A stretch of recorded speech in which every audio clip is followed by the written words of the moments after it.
Hola amigos, bienvenidos a mi espacio, soy David Parcerisa y hoy estamos en Madrid, que hemos coincidido precisamente con nuestro amigo Vicente Fuentes. ¿Qué Hola tal? David, ¿qué tal? Encantado. Un saludo a todos tus seguidores. Claro que sí.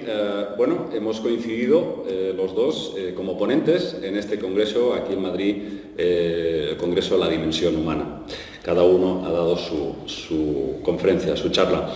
Y hoy tenemos a Vicente para hacerle unas preguntas precisamente sobre su tema favorito, los viajes a través del tiempo. Y, lógicamente, la primera pregunta para ti, amigo, sería ¿qué clase de universo vivimos en donde se están produciendo tal cantidad de casos de fallas de tiempo, de personas que, lógicamente, aparecen y desaparecen en entornos extrañísimos en donde las personas, los objetos, las formas parecen pertenecer a otro tiempo?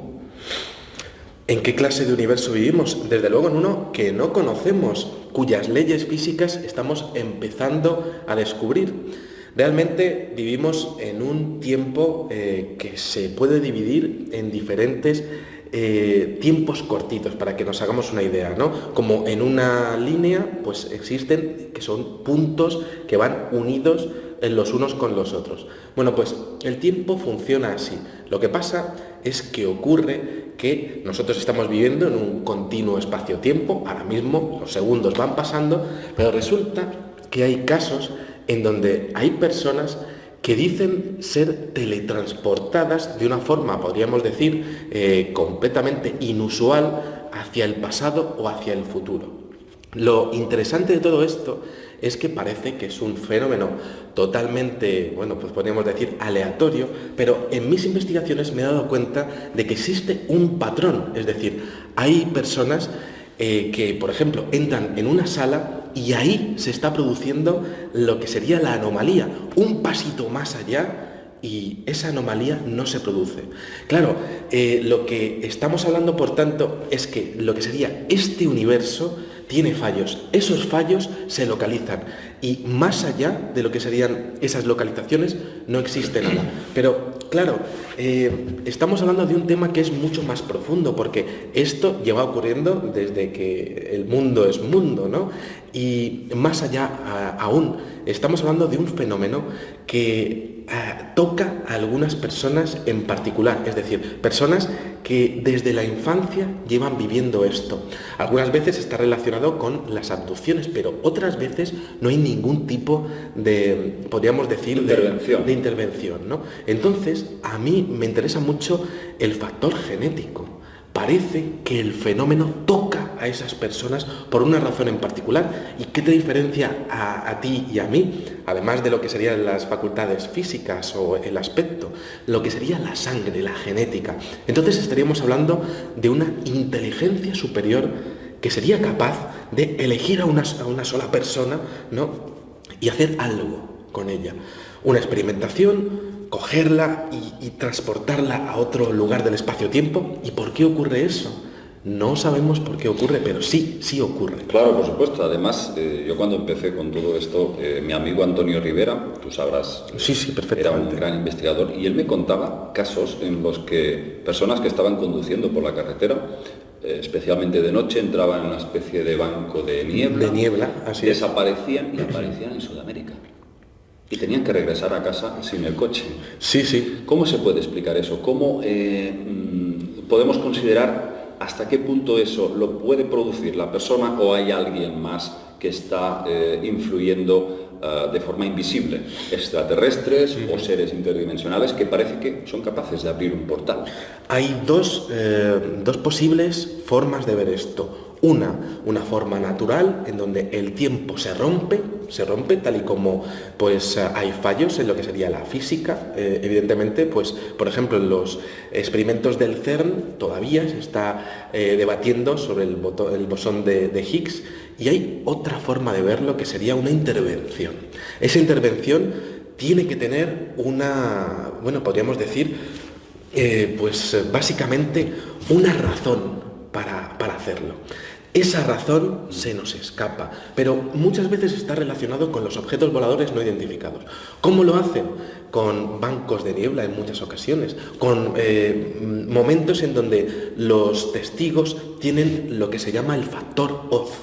Ese factor Oz es interesantísimo porque ellos sienten náuseas, ellos llegan a sentir calor, ellos llegan a sentir lo que sería como si estuviesen en otro punto de la realidad. En los famosos casos en donde los testigos lo llaman campana de irrealidad. Eso significa una intervención en lo que sería la existencia de esas personas, la realidad de esas personas.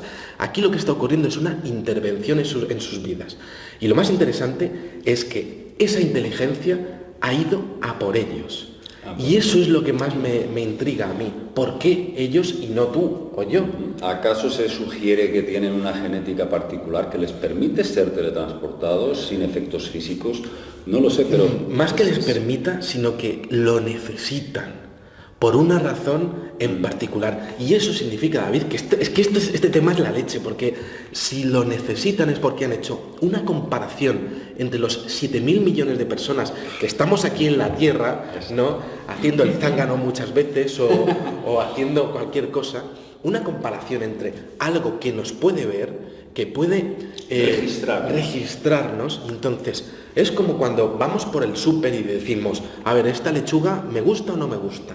Esta me gusta, esta es la que me llevo. Pues sería lo mismo, lo que por cierto estaríamos hablando realmente casi como una granja humana, ¿no? Entonces, ¿qué tipo de universo estamos?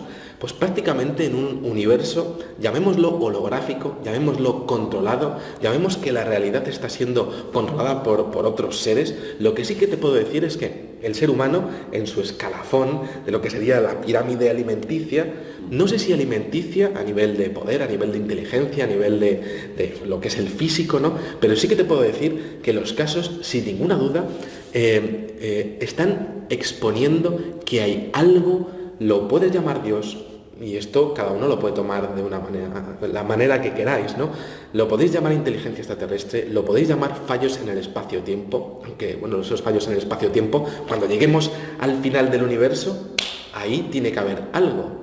Y ese algo ha tenido que ser creado por algo, es ese Dios, es el huevo o la gallina siempre, ¿no? Pero lo que sí que me queda claro es que esto tiene que estar provocado por un poder que desde luego nos supera en lo que sería la pirámide alimenticia que te comentaba antes. Wow.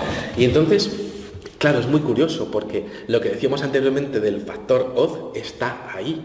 Lo que serían las características de los casos es muy curioso porque atañe a personas y también, David, y esto es interesantísimo, resulta que atañe a diferentes lugares del mundo en donde no dejan de pasar esas cosas con respecto al paso del tiempo. Pero es que ¿sí? Yo tengo una pregunta que llevo haciéndome desde siempre. Si hay casos de personas que son capaces de cruzar ese umbral de espacio y tiempo y trasladarse a ese concepto que tenemos de futuro, ¿dónde queda el libre albedrío? Es decir, eso es como si se nos estuviese indicando que sí o sí va a haber un futuro predefinido. Porque eso es muy interesante. Hace poco comentabas en tu canal un caso que a mí me pareció muy interesante de una chica en el año 74, precisamente el año que nací yo, que en un momento dado da un paso, desaparece, sus amigas no la encuentran y reaparece a cabo de un rato. Dice que ha estado en una discoteca con gente tatuada, completamente ajena a las modas, a las tendencias del año 74, como si hubiese estado, pues eso, en el 2016 de hoy, ¿no? Entonces dices, ¿dónde queda el libre albedrío? Es decir, ¿hay un futuro predefinido, Vicente? Muy interesante la pregunta, quizá incluso lo del 2016 o el siglo XXII, ¿no? Pero es que, fíjate, el libre albedrío no existiría en base a estas anomalías espaciotemporales, porque estaríamos hablando de que ese libre albedrío, al igual que ocurre con el fenómeno de los déjà vu o déjà vu, ¿no? Pues estaríamos exponiendo que no todo lo que estamos viviendo, ¿no?, estaría siendo controlado por nosotros, e incluso con el efecto Mandela, ¿no? Hay personas, el famoso efecto Mandela, hay personas, y creo que esto le puede haber ocurrido a mucha gente que está viendo tu canal, pues resulta que recuerda perfectamente algo, y hay personas que recuerdan perfectamente ese algo con una variación. Con una variante. ¿No? Es como si hubiese tenido registro de memoria de una realidad o un mundo paralelo, alternativo totalmente, Y ahí se está escapando algo, porque, no sé, hay películas, producciones que uno puede pensar, bueno, esto es mala memoria, o se ha confundido, o es memoria selectiva, pero caramba, el tema de Star Wars, a mí, la verdad, no encuentro ninguna explicación que me pueda aclarar cómo es que la famosa frase de Darth Vader, Luke, yo soy tu padre, y ahora resulta que gente que pone VHS, cintas de hace 25 años para atrás, y no sale el famoso Luke. Pero sin embargo, tenemos el testimonio del actor que puso la voz, el actor James Earl Jones, y dice, sí, yo dije, Luke, soy tu padre. Esto me deja a mí, de verdad, en cueros. Porque es una cosa que la gente recuerda perfectamente, y más he consultado gente que son fans absolutos, y no le veo explicación. Mira, en mi casa yo tengo a mi chavala que recuerda que la película Gravity pues no está protagonizada por Sandra Bullock, sino que está protagonizada, y ya ha visto esa película, ¿no? Protagonizada por Naomi Rapace. Naomi Rapace que hizo el casting además, pero que no salió ella, ¿no? Pero es muy curioso porque además de eso hay escenas muy famosas como la del hombre de las bolsas de la matanza de Tiananmen en China. Pues hay gente que dice que los tanques no pararon y que se acuerdan perfectamente, lo aplastaron y dejaron ahí al hombre ahí, ¿no? Y que se acuerdan de que a ellos lo que más le impactó de la escena fue la mancha de sangre brutal que se quedó ahí, ¿no? Entonces, ese efecto Mandela, estamos hablando de una variación del tiempo, otra línea temporal, ¿no? ¿Y tú crees? Sí, claro, ¿tú crees que el CERN tiene algo que ver con eso, Vicente? Sinceramente. Eso es muy curioso, porque ahora, con el paso del tiempo, está saliendo todo eso, ¿no? Precisamente desde el momento en donde el CERN se puso en funcionamiento. Entonces, ¿sería posible que ese CERN estuviese haciendo abrir o abriendo directamente líneas temporales alternativas y que la gente estuviese recordando lo que sería pues su vida, pero en otra línea temporal? O el recuerdo residual. Exactamente. Bueno, eso es la leche, el recuerdo residual de un universo paralelo en donde ellos siguen ahí. Siguen, ¿no? Por supuesto. Siguen ahí. Parece difícil de entender, pero no. Es decir, tú tuviste una decisión importante en tu vida. Seguro que todos los espectadores tuvieron una decisión importante en su vida, ¿no? Y la hicieron. Pero imagínate que no la hicieron, ¿vale? Y tú también y yo también. Bueno, pues ese David Parcerisa que estuvo ahí en ese momento para hacer esa decisión, quizá tomó otra cosa diferente. Bien, pues a nivel físico y a nivel cuántico, ese David Parcerisa está viviendo ahora mismo este día de 2016 y está ahora mismo haciendo otra cosa. Otra cosa, pero a lo mejor es mecánico. Efectivamente, bueno, pues sí, a lo mejor es mecánico y tal, ¿no? Pero y yo sea, algo totalmente contrario, ajeno a mi forma de ser. Sí. Sin embargo, pueden existir, según la teoría de la cuántica, de las cuerdas, ¿no? Efectivamente. Como una especie de, a veces lo muestran como una especie de burbujitas con microrealidades, sí, ¿no? Con mundos paralelos, en donde todo es lo mismo, pero con variantes. Claro, pero es que fíjate, desde que se pone en funcionamiento el CERN, ¿no? Aparecen más y más casos de personas que parecen acordarse de lo que sería la realidad de un universo paralelo en donde pasaron otras cosas. Bueno, ¿entiendes? Entonces, claro. Luego hay que decir al público que se miren ese vídeo, que creo que se llama We Are Happy o We Are Happy, sí, bueno, en que parece que están celebrando algo muy importante los trabajadores del CERN, y aparece ese señor barbudo con un cartel que pone Bond 1, Bond 1, y abajo otro cartel que pone Mandela, ¿no? Y buscas, y efectivamente el primer Bond que interpretó se llamaba Barry Nelson. Sí, bueno. Te está diciendo, vale, algo pasa, algo estamos haciendo aquí o celebrando relacionado con Nelson Mandela. Sí, a lo mejor ese señor pues estaba intentando dar alguna clave para el público, ¿no? Exacto. Pero yo te podría decir que existen infinitas líneas paralelas del tiempo, ¿no? En donde cada uno de nosotros hemos hecho infinidad de cosas. Por lo tanto, habría infinitos universos paralelos en donde yo ahora mismo estoy aquí, pero a lo mejor estoy aquí con otra ropa, ¿no? Que me he puesto, en vez de coger esto de aquí, pues me he puesto otra cosa, ¿no? Esta mañana. Eso es otro infinito, o sea, otro universo paralelo, ¿no? Claro. O a lo mejor que en otra realidad quien lleva barba soy yo y tú eso es. vas pelado. Soy imberbe totalmente, ¿no? Exacto. Pero bueno, el caso es que hay algunos universos paralelos que no influyen mucho, que no tienen mucha importancia, pero hay otros que sí.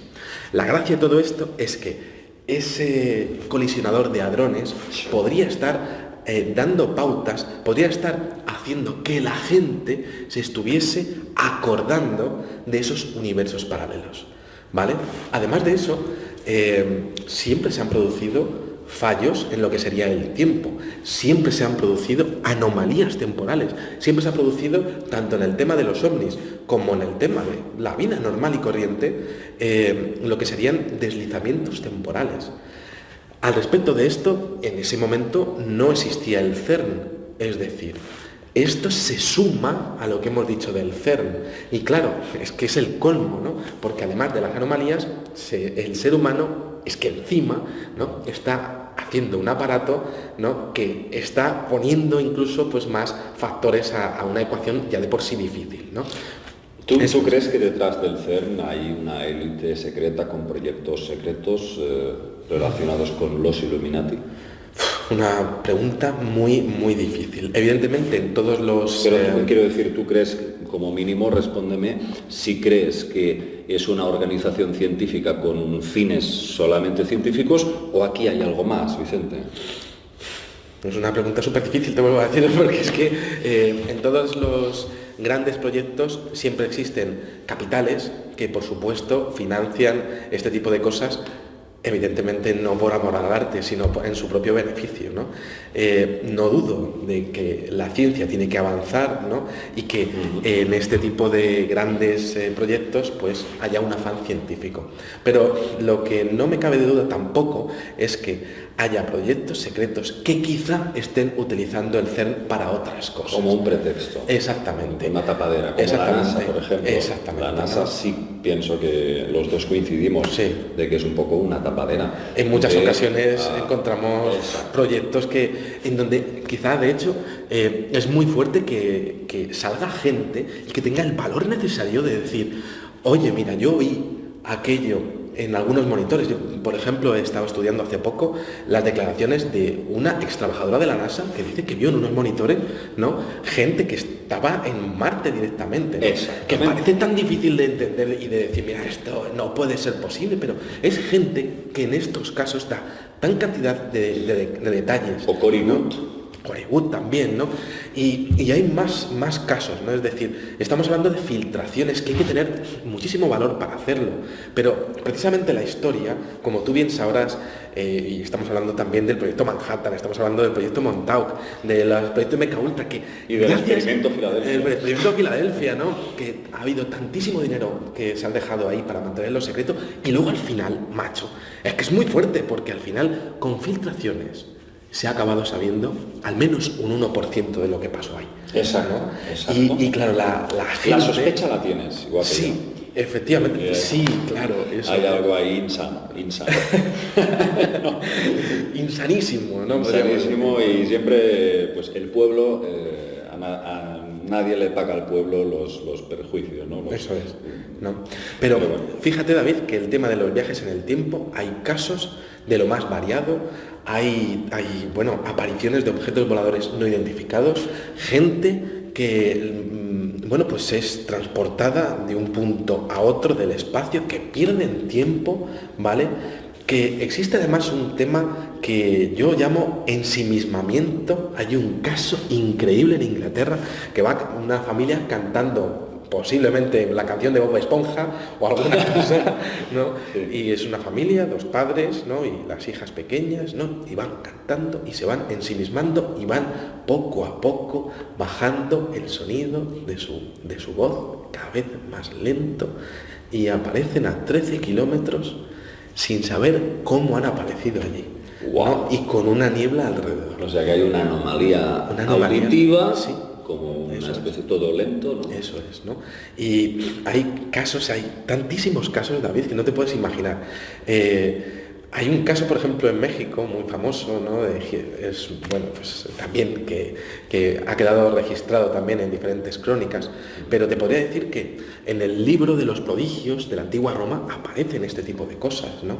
En la antigua Edad Media también aparecen cosas así. Es decir, el ser humano parece que ha convivido con las anomalías temporales y que no hace falta que el hombre construya barbaridades como lo que hay en el CERN para vivir este tipo de cosas, ¿no? Exacto, y entonces, claro, ¿tú cómo afrontas esto? Ya la pregunta casi que te la hago yo a ti, ¿no? Porque ¿cómo es posible afrontar una cosa así? Nosotros vivimos aquí tan tranquilos y tan panchos, pero ¿cómo es posible que exista una anomalía temporal? ¿Y por qué el público no lo sabe, el público en general? ¿No? Y bueno, muchas veces la gran masa de la humanidad pues ni siquiera se quiere plantear estas cuestiones por pura incomodidad intelectual. Tú sabes que el cerebro humano funciona así, funciona por asimilación y por registro de datos, es decir, si la gente carece de esa información simplemente ni se lo plantea. Ciencia ficción, el cajón desastre. Entonces creo que es importante esta labor que realizamos y que tú especialmente realizas en este tema concreto de estas fallas temporales, ¿no? Porque la gente tiene derecho a conocer lo que está pasando y, por supuesto, como hemos empezado esta entrevista, a conocer qué es este universo exactamente en el que habitamos. Debemos intentar responder a esta pregunta. Sí, hay muchas veces que yo pienso que esa manera que tenemos de hablar de las deidades, que también las ha podido haber en este planeta, ¿no? Pero incluso más arriba de todo lo que es eso, ¿no? Mucho más arriba, pues tiene que haber incluso algo más que hace y deshace a su antojo, ¿sabes, David? ¿No? Y que de alguna manera pues coge y el espacio lo rompe, y el tiempo lo rompe, y lo rompe algunas veces de forma, podríamos decir, caprichosa, y otras veces como si fuese un error de un videojuego, ¿vale? Y eso es muy fuerte porque hay incidentes como el del vuelo 19, muy famoso, ¿no? En donde es un escuadrón, están en las islas Hell's Kitchen, año 1945, ¿no? Unos aviones de combate, de reconocimiento norteamericanos, y empiezan a decir que el mar lo empiezan a ver como blanquecino, ¿no? Y empiezan a sentir pues como sensaciones muy extrañas, náuseas. Ese vuelo jamás apareció, desapareciendo los radares de repente, pero no se estrellaron, es decir, no se sabe si fue una abducción masiva, no se sabe nada de nada. ¿Y cómo es posible que desaparezca de repente personas? Es que también te voy a decir una cosa. Hay un porcentaje de personas desaparecidas en el mundo que puede ser aplicable, ¿no?, a diferentes cosas horribles que pasan, ¿vale? Y es que este mundo es tremendo y brutal, ¿vale? Pero hay un porcentaje también muy pequeño, ¿vale?, que jamás tiene explicación, ¿no? Y es como si fuese de verdad, como cuando a Super Mario de verdad le toca una seta, ¿vale?, mala, una tortuga, ¿no? Y tiene un mal viaje.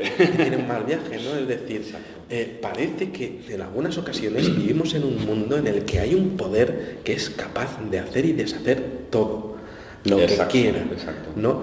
Y en esto pues le podemos dar el nombre que queramos. Y que está por encima de esos diosecitos que muchas veces comentamos. Exactamente. Entonces, pues bueno, pues ahí está la cosa. Yo espero que te haya gustado lo que hemos hablado. Vicente, me ha parecido que has ilustrado muy bien todo este complejo mundo del universo que desde luego parece que tiene sus reglas. Sí, desde luego. Reglas que desconocemos. Eso es. Muchas gracias, Vicente, de verdad. Encantado. Espero coincidir contigo más a menudo y, por supuesto, seguir compartiendo todas estas investigaciones tan fronterizas. Y a vosotros, amigos, muchas gracias por vuestra asistencia y nos vemos en el próximo vídeo. Amigos, un saludo. Hasta luego.